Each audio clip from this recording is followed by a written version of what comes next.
Hi everyone, Martin here. So in today's video we're going to compare this Canon macro lens. It's a Canon 100mm f2.8 lens. Costs about £650 in UK stores.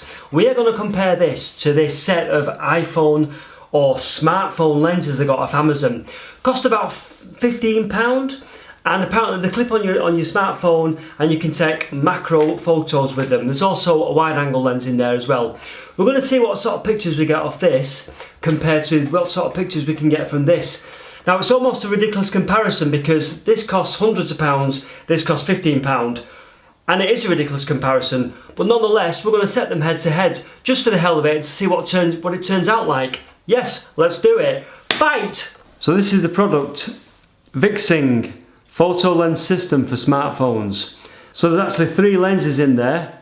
There's a fisheye, there's macro and there's super macro. So let's see what it's like when we unbox it.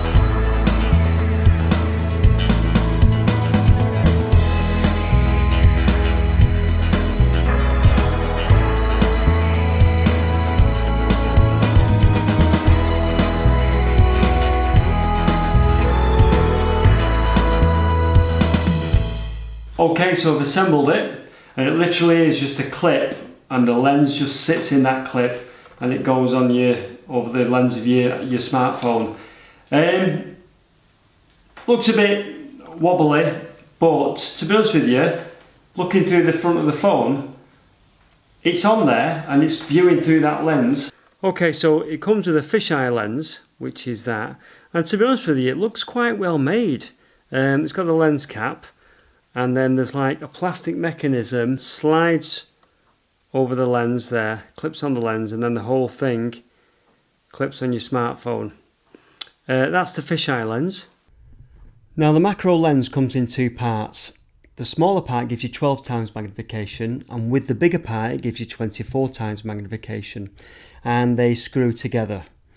What I found was, when I was doing the photographing, it was better with the small lens on its own. Together they didn't work very well. I had to get very close to the subject, so I would recommend not using that bigger outer part and just using the smaller part. It was much easier to work with. Right, 4 things to photograph, things that I've picked. I'm going to compare the pictures. This is what we're going to photograph. Photograph challenge: toothbrush, flower, dead moth, and my fingerprints. Right, let's do it. Okay, so this is the macro lens, looking pretty good as you'd expect. I didn't make a great deal of effort when I took these photos. I just took them on my kitchen table, so no great effort put into these, but as you can see, they look pretty good. If you want to see this lens in action, I did make a video on macro photography, which you can, I'll put a link up here for you. You can go and check that out. There's my fingertip, complete with beads of sweat. So let's move on to the next lens now.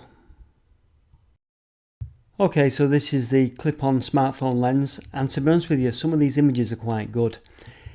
The only limiting factor is they had to get very, very close up. So if you were trying to photograph something alive, you'd almost crush it before you got a decent image of it. So forget going out and getting pictures of bees on flowers, but I quite like it.